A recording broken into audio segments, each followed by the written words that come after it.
Janaranjana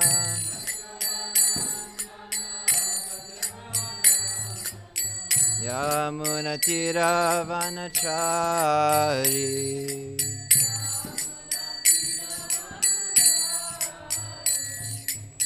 Yamunatiravanachari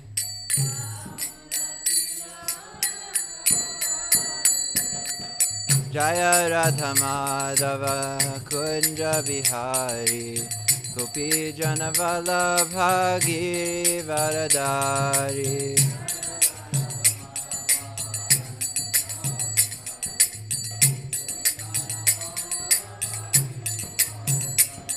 Jaya Radha Madhava Kunja Bihari Gopi Janavalabha Giri Varadari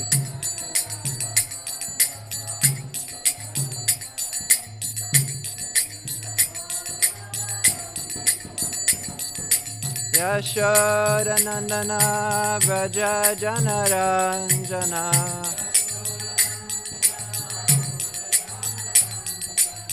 Yashodanandana Vraja Janaranjana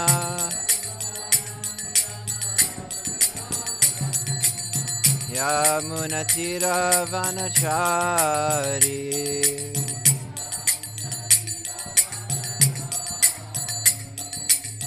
Yamunatiravanachari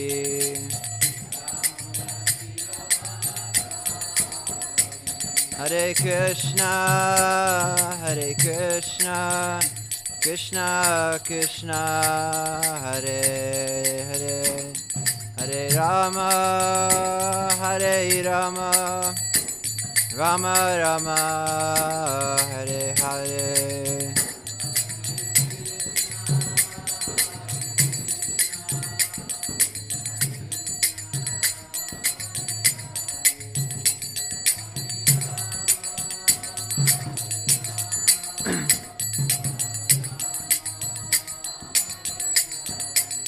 Jaya Radha Kalachandji Radha Kalachandji Radhe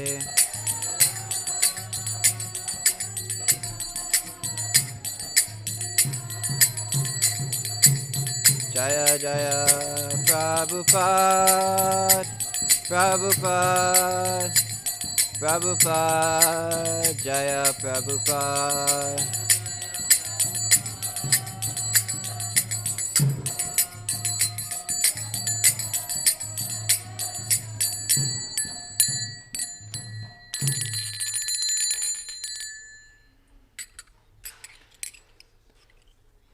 Hare Krishna. Welcome to this morning's Srimad Bhagavatam class. Is the sound all right?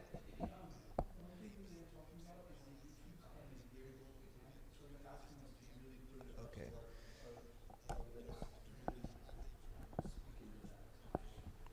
Hare Krishna. Okay.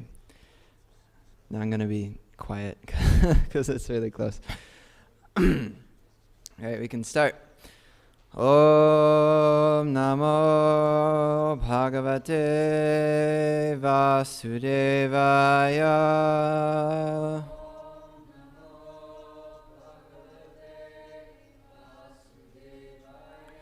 Om Namo Bhagavate Vasudevaya.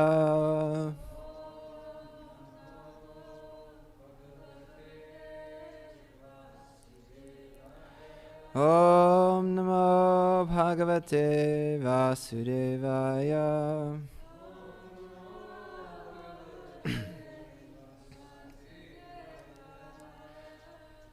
We can recite this all together. Narayanam namaskritya naram chaiva narottamam devim saraswatim vyasam tato jayamudirayat. Before reciting the Srimad Bhagavatam, which is the very means of conquest, one should offer respectful obeisances unto the personality of Godhead, Narayan, unto Narayan Rishi, the supermost human being, unto Mother Saraswati, the goddess of learning, and unto Srila Vyasadeva, the author. Nashta prayeshu bhadreshu nityam bhagavata sevaya bhagavati uttama shloke bhaktir bhavati naishtiki. By regular attendance in classes on the Bhagavatam and by rendering of service to the pure devotee, all that is troublesome to the heart is almost completely destroyed. And loving service unto the personality of Godhead, who is praised with transcendental songs, is established as an irrevocable fact. Om Jnana Timirandasya Gyananjana Shalakaya Chakshurun Militam Yena Tasmai Shri Gurave Namah.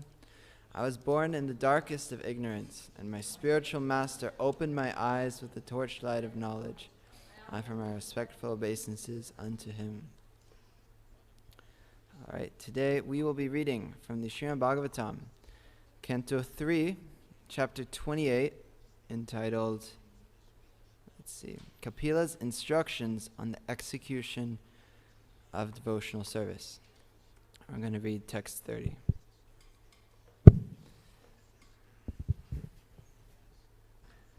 So, does anyone want to recap what we talked about yesterday? What was the topic from yesterday?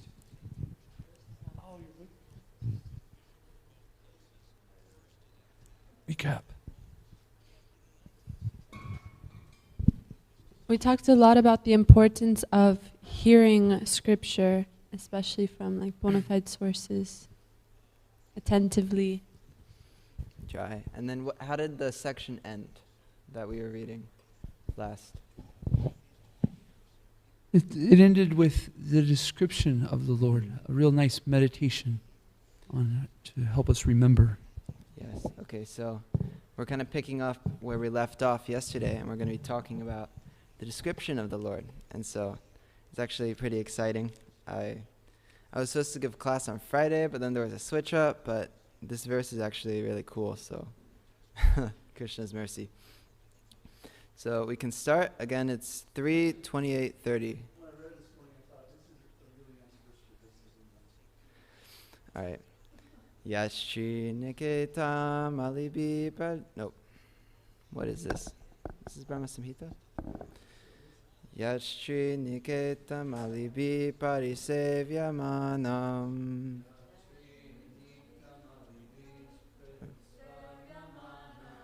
Bhutya Svaya Kutila Junta Lavrindam Drushtam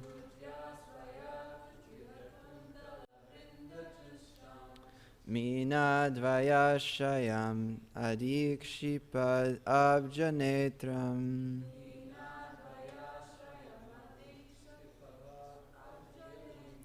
Dayan Manomayamatanjita Ulasadbru.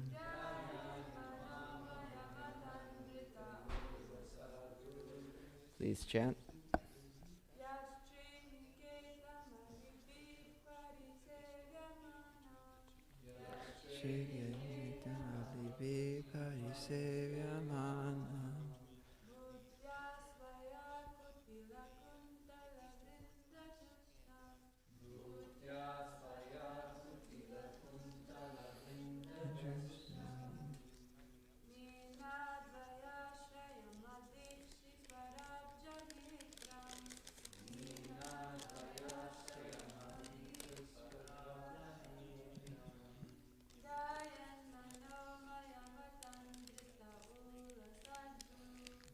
Dayan Manomayamatanjita Saladru.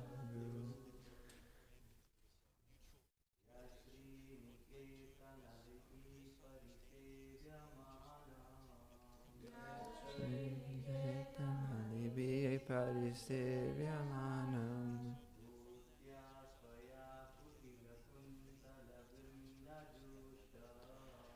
Utyasaya Kutila Junta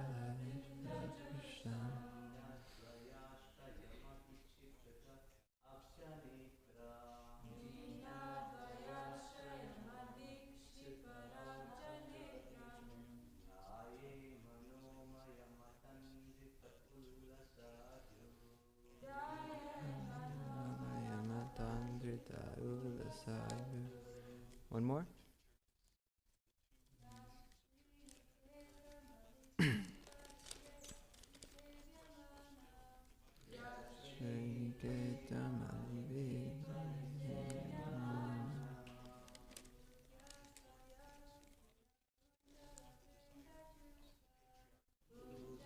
Sayakutila Jundala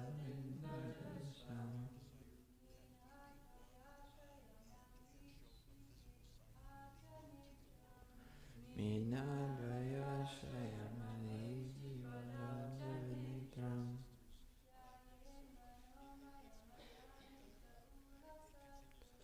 Dayan Manomaya Matandita Sadhu. Synonyms, we can say that together. Yat, which face of the Lord? Shri Niketam, a lotus. Alibhi, by bees. Parisevyamanam, surrounded. Bhutya, by elegance. Svaya, its. Kutila, curly. Kuntala, of hair. Vrinda, by a multitude. Jushtam, adorned. Mina, of fish. Dvaya, a pair. Ashrayam, dwelling. Adikshapat, putting to shame. Abja, a lotus. Matram, having eyes. Yet one should meditate on formed in the mind. Amrita, attentive. Ulasat, dancing. Muru, having eyebrows. Translation and purport by Srila Prabhupada. Srila Prabhupada ki jai. The yogi then meditates upon the beautiful face of the Lord, which is adorned with curly hair and decorated by lotus-like eyes and dancing eyebrows. A lotus surrounded by swarming bees and a pair of swimming fish would be put to shame by its elegance. Wow. Very nice. Do you guys want to recite it? The yogi then meditates upon the beautiful face of the Lord, which is adorned with curly hair and decorated by lotus-like eyes and dancing eyebrows. A lotus surrounded by swarming bees and a pair of swimming fish would be put to shame by its elegance. Someone to read the purport.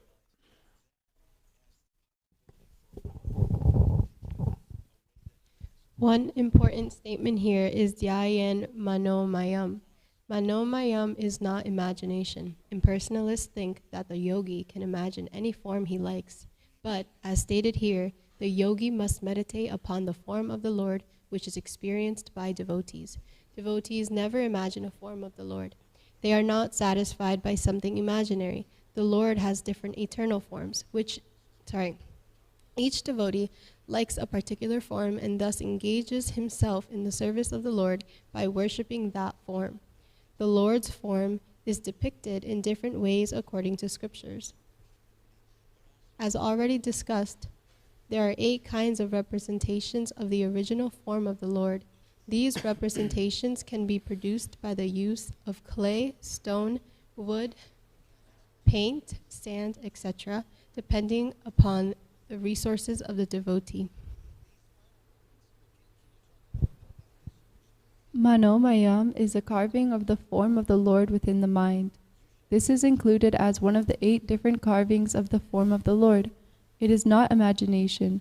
Meditation on the actual form of the Lord may be manifested in different manners, but one should not conclude that one has to imagine a form.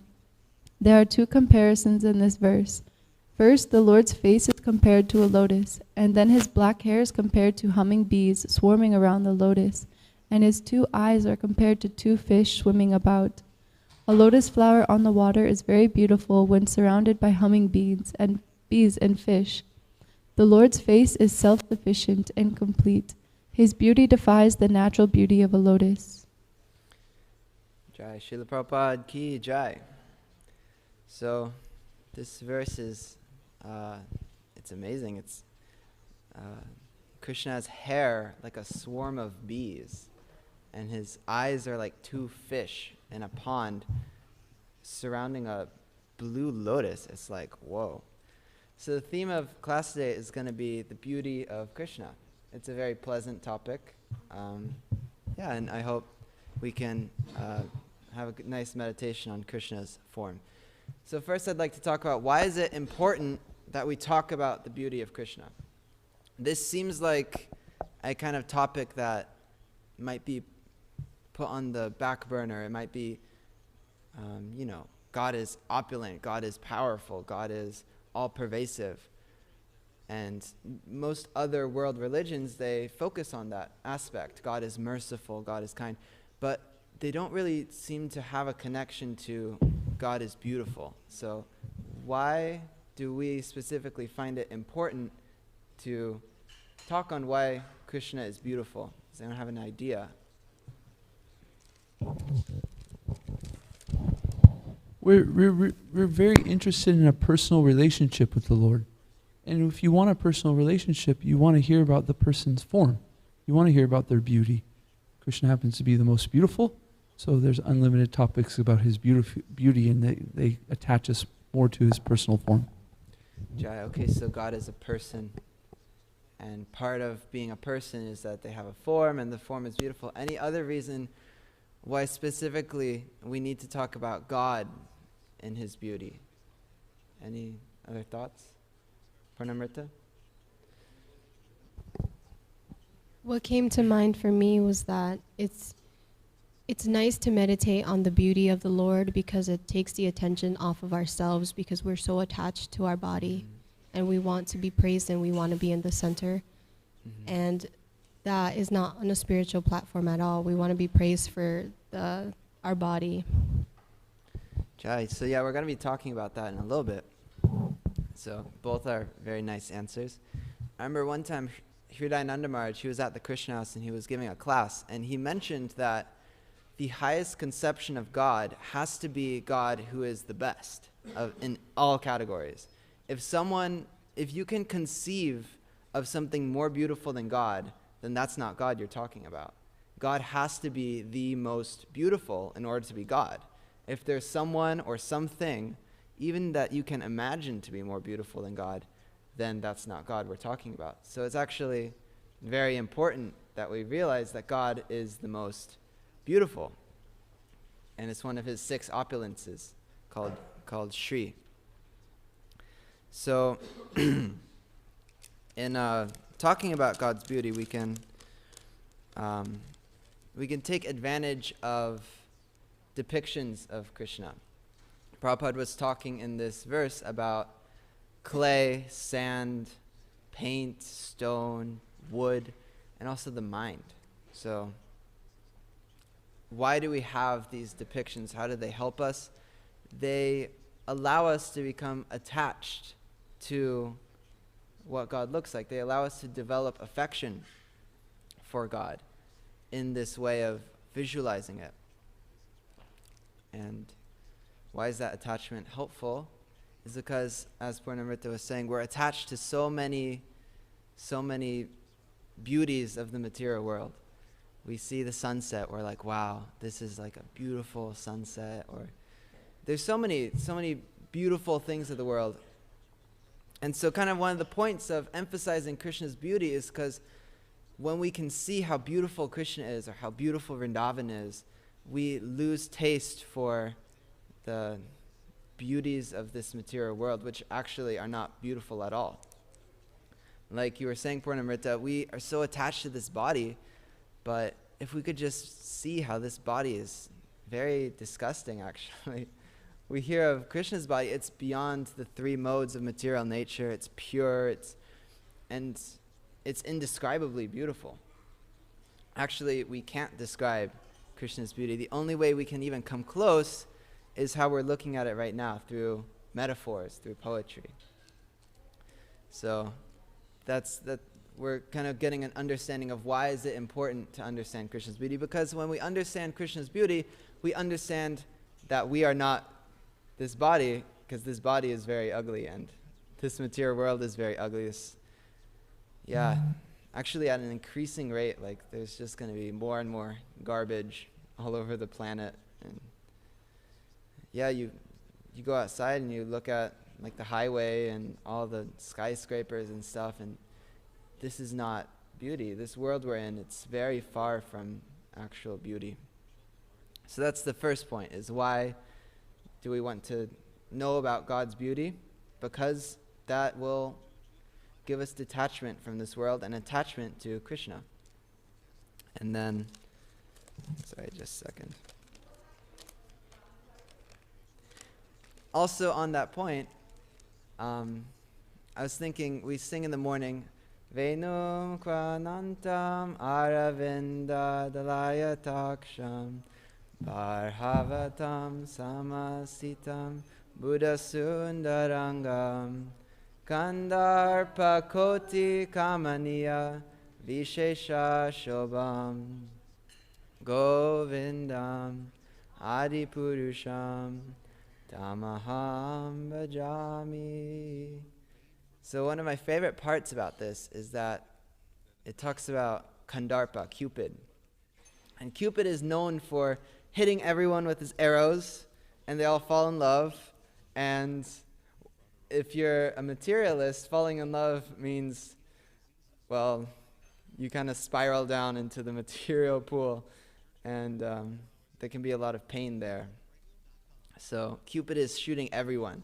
You just look around, and it's like a murder spree. He's shooting everyone on this planet. But Cupid, he actually, upon seeing the beauty of Krishna, he breaks his bow. He's so bewildered. Krishna bewilders not one Cupid, Koti. He bewilders tons and tons of Cupids by his beauty. And so when we understand that Krishna will save us from Cupid's arrows, he'll save us from being shot by Cupid. And Cupid himself is bewildered by Krishna. Does anyone know the name of Krishna where it talks about how he bewilders Cupid? Madan Mohan. And then Radharani is Madan Mohan Mohini. So it's very nice. And then, let me see. Sorry. I was looking online. I was just like online, just doing stuff, kind of mindlessly. But this video came up about like these tourism places. And yeah, it's like in Saudi Arabia, there's like these new, like, I don't know, it's like a box, but it's like everyone's gonna live in the box. I don't know. It's like these mega projects or different tourist attractions. And I was just thinking, like, there's so many places to see in the world, so many tourist spots, like what do they call it, the Maldives? It's like this really nice beach or something. And I was thinking, just like, Vrindavan has like this indescribable beauty to it. Even though there might be, something in the air, there might be something on the floor, there might be chaos or something like that. These other places in the world are just somehow incomparable to Vrindavan. And you can't explain it. You can't really explain why with words, why it is that. I think anyone in this room would, instantly book a ticket to Vrindavan before they book it to, the Bahamas or something. Because we can see and we can appreciate the beauty of the Lord's pastimes places. And then, on that same vein, we can now distinguish between dead matter and spirit. In my life personally, it's kind of weird to talk about myself, but I like to paint. Painting is one of the things I enjoy. It I get to meditate a little bit.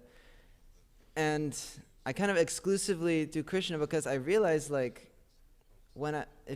if you ask me, like, oh, can you paint a robot? It's just so lifeless. It's just so dead to it. I can't explain it. I can't explain what's the difference, but just somehow Krishna, he has so much life exuding from him versus the things of this material world are very bland and boring in comparison. Similarly, just finally to nail in the point, Prabhupada, he talks about how when we dress the deities very nicely, like he's talking about in this purport, when we dress the deities very nicely, we will lose all attraction to the beauty of this world. So we can all look at Shri Shri Radha Kalachandji and see how wonderfully Chakri Pura Mother Vishnu Priya have dressed them, and also Shri Shri Gaurnitai, Chota Radha Kalachandji, Radha Govinda, Jagannath Bali, Subhadra. And yeah, it's just incomparable to anything of this world, and especially when you are doing that service, you gain an appreciation that this is unlike anything else that we can find here. And okay, I'll move on to another small topic of art. There's actually, I was just like fiddling around on the internet again, and I was looking at this ISKCON Deity Worship Ministry like little video thing. And it was talking about how in ISKCON you're only allowed to dress Srimati Radharani very symmetrically. So her garland has to go straight. Her necklaces go straight. Her headdress goes straight. Her veil, straight. And I was like, that's interesting. And the reason why is because it's symbolic. It's because symmetry means it's very formal. Oh, symmetry is very formal. It's very it's beautiful, and it's respectful and things like that. Versus if you look at some Krishna deities, like they have a big turban going to the left, their garlands swinging all the way to the right, all his necklaces are going to the right, because Krishna is he's more kind of, we don't have as much on reverence for Krishna as we do for Srimati Radharani. And asymmetry is supposed to be, daring. It's supposed to be adventurous. It's like, is this going to work? Is it even going to stay on his head? It's, there's adventure to asymmetry. But then if you look at Radha Kalachandji, you notice that actually it's kind of a different mood a little bit. The standard that Tamal Krishna Maharaj kind of established here is that Kalachandji's garland hangs very straight. Here it's a little swinging. Kalachandji's feeling a little adventurous today, but on most days the garland is very straight. The turban is actually, it's one of the only places where I ever see a symmetrical turban, but it has the stripes, and then it meets in the middle, and then the weight is balanced on each side. So we can analyze these descriptions of God, these depictions of God, and we can find different things meanings out of them, different ways to understand Krishna more through these depictions, whether it's the deity, whether it's a painting, or whether it's poetry like this. We can look at how Krishna's hair is like swarming bees.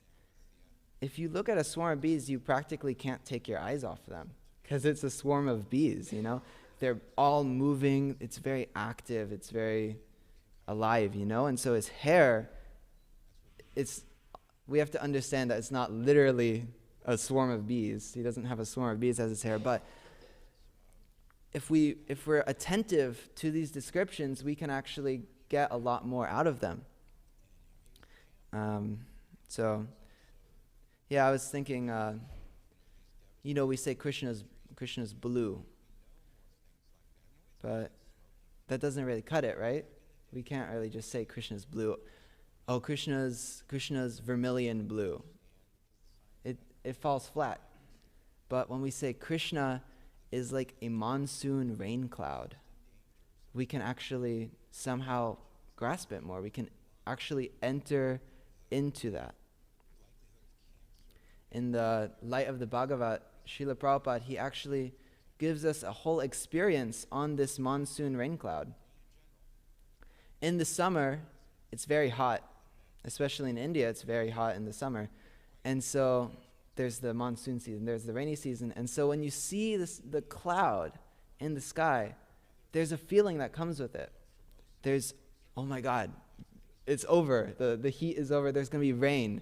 And Prabhupada describes how all the farmers are rejoicing and the industrialists are very disappointed because they can no longer exploit the people. So this is an example of, we just say, oh, Krishna's like a monsoon rain cloud, but if we are attentive to it, we can actually get an experience. And that's something I've been looking at, is that this kind of beauty of Krishna, it's actually something to experience. It's not just something to read. So we can think of that when we hear the monsoon rain cloud, is that, it's not that he just looks like that, but looking at him is this feeling of relief, this feeling of joy, this feeling of the rain is coming. Similarly, there's this description that Krishna looks like a sapphire surrounded by gold ornaments when around the gopis. You can look at the Rasalila painting right there, and you can just picture how Krishna is like a sapphire surrounded by the gold ornaments of the gopis.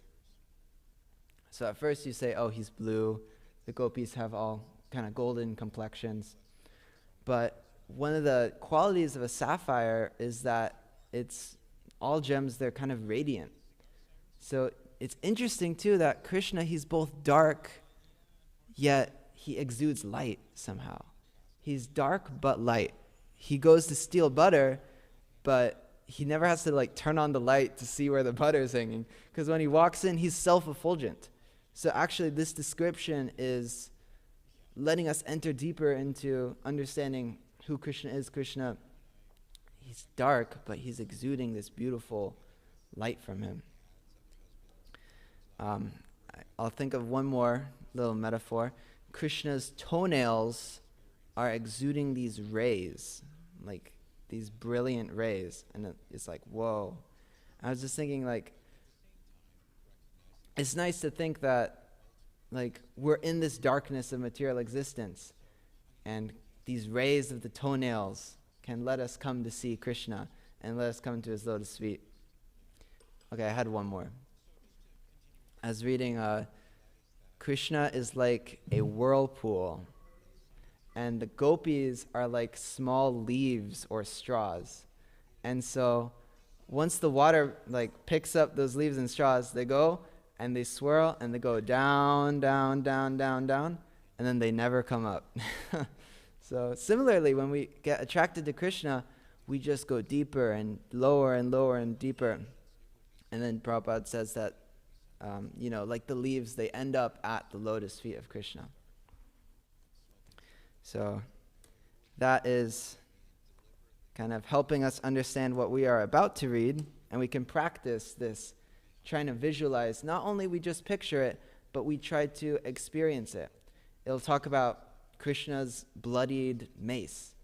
And so what does that mean? It means that Krishna protects the devotees. We can read more into it. So we're going to read from text 20 to 30. I can start it off.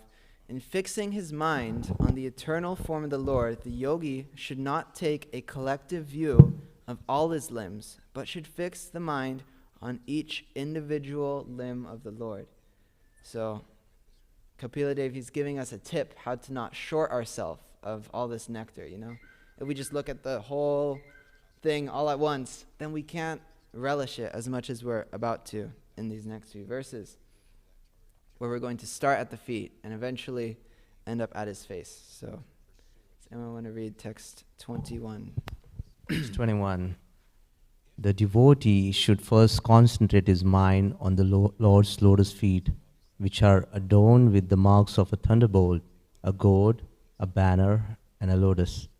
The splendor of their beautiful ruby nails resembles the orb of the moon and dispels the thick gloom of one's heart.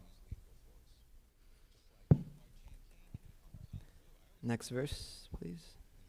The blessed Lord Shiva becomes all the more blessed by bearing on his head the holy waters of the Ganges, which has its source in the water that has washed the Lord's lotus feet. The Lord's feet act like thunderbolts, hurled to shatter the mountain of sin stored in the mind of the meditating devotee. One should therefore meditate on the lotus feet of the Lord for a long time. That's amazing, right? His feet act like thunderbolts on the sin stored in our mind. Again, this is poetry, but it's also philosophy. This is a description of the Lord, but it's also a hint. How do we get rid of the sin in our mind? We put Krishna's lotus feet there, and it'll break that mountain of sin. It's like a huge Mount Everest of sin, at least in my mind. And so we can shatter it by putting Krishna's feet there. Kaylee? We meditate on the lotus feet of the Lord for a long time, as it says here.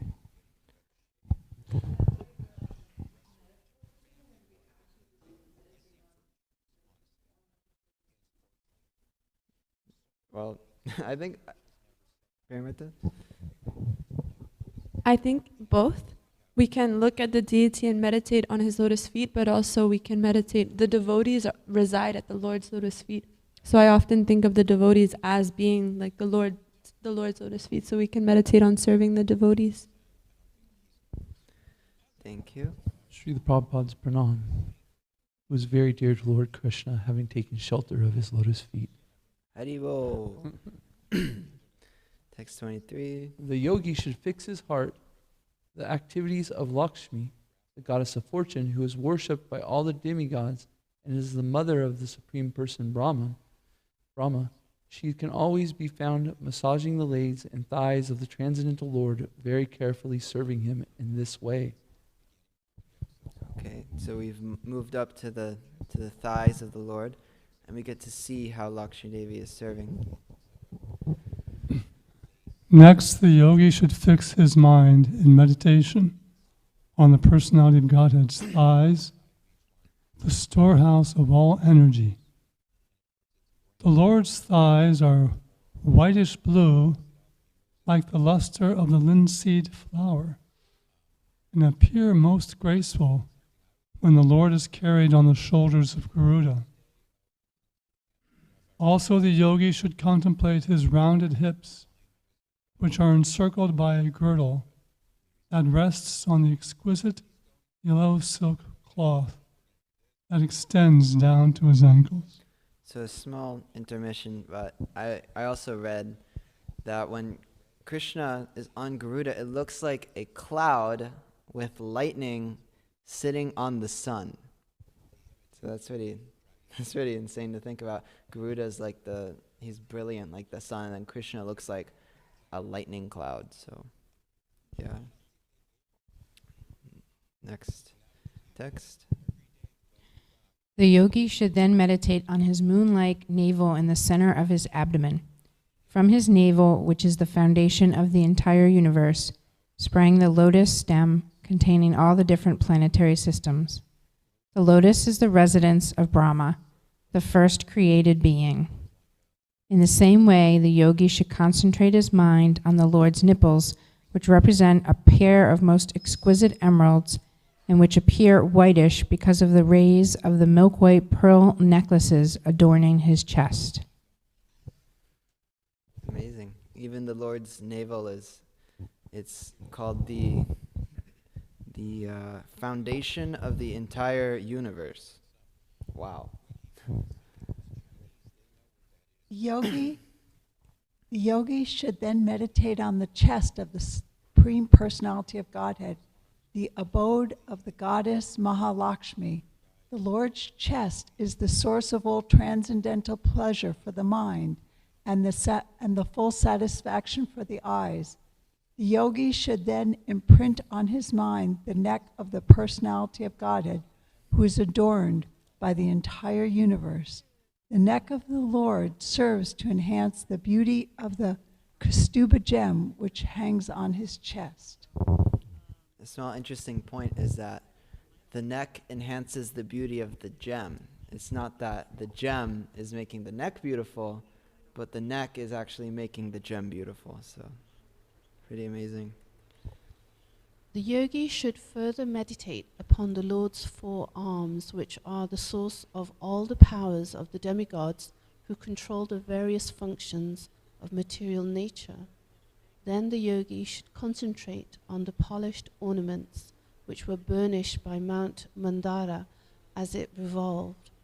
He should also duly contemplate the Lord's discus, the Sudarshana chakra, which contains 1,000 spokes and a dazzling luster, as well as the conch, which looks like a swan in his lotus-like palm. So the conch in Krishna's hand looks like a swan in a lotus. So nice. The yogi should meditate upon his club, which is named Kaumodaki, and is very dear to him. This club smashes the demons, who are always inimical soldiers, and is smeared with their blood. One should also concentrate on the nice garland on the neck of the Lord, which is always surrounded by bumblebees, with their nice buzzing sound, and one should meditate upon the pearl necklace on the Lord's neck, which is considered to represent the pure living entities who are always engaged in his service. The yogi should then meditate on the lotus-like countenance of the Lord, who presents his different forms in this world out of compassion for the anxious devotees. His nose is prominent, and his crystal-clear cheeks are illuminated by the oscillation of his glittering alligator-shaped earrings. Here we are with the lotus-like countenance again. It's returned. And the oscillation. So oscillation is like the swinging of his glittering alligator-shaped earrings. All right. And then this last text. The yogi then meditates upon the beautiful face of the Lord, which is adorned with curly hair and decorated by lotus-like eyes and dancing eyebrows. A lotus surrounded by swarming bees and a pair of swimming fish would be put to shame by its elegance. All right. Haribol. Any thoughts, reflections, comments, questions, concerns, criticisms? No criticisms. Very nice class. I was appreciating in Srila Prabhupada's purport about the pearl-like necklace, and he was explaining that the devotees are the pearls on the necklace, the pure devotees. I thought it was just really nice to think of Srila Prabhupada and the six Goswamis. This usually a pearl necklace is something that somebody really cherishes. Is like their like the most important piece they're going to wear. It's like the pearl, the pearl necklace. And so Krishna's pearl necklace is the pure devotee. That was really sweet. I was really appreciating the point that you made about, you were just kind of emphasizing this, that Krishna is dark, but he's effulgent. And I was just remembering, I remember hearing in a class one time that Krishna is like, I don't know what word she used. The word coming to mind for me is the confluence, like when rivers come together. He's like the confluence of all contradictions. He just harmonizes them and makes them pure and perfect. So yes, he's dark and he's effulgent and he's all of these amazing qualities. Yeah.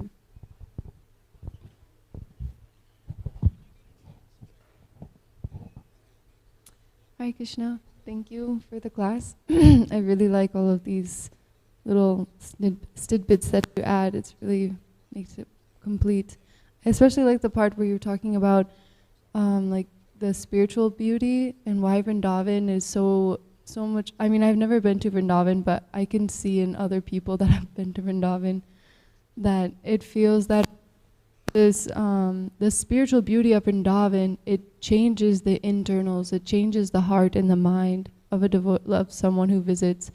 But when we visit these other places, Maldives or Bahamas or something, it just kind of is external beauty. It doesn't have a change of heart or mind. So I feel that's what happens also with seeing the deities, like that. It's more like a spiritual beauty.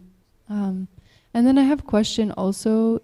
You mentioned that when one dresses the deities, they no longer have an attraction for the material beauty or material world.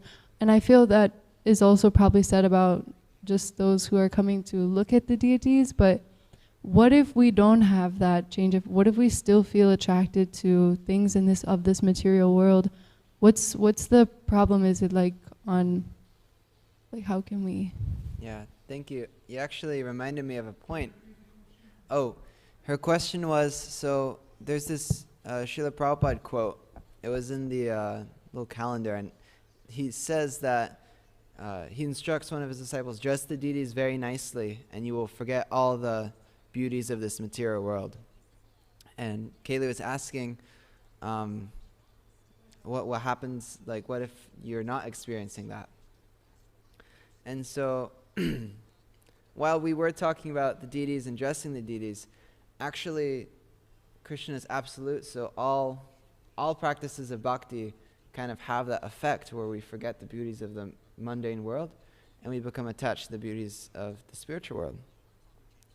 And so directly talking about your question, it's a gradual process, of course. So gradually we will we'll come to see more, whether it'll be a combination, like our body will age and we will see more things in the world that just aren't satisfying us.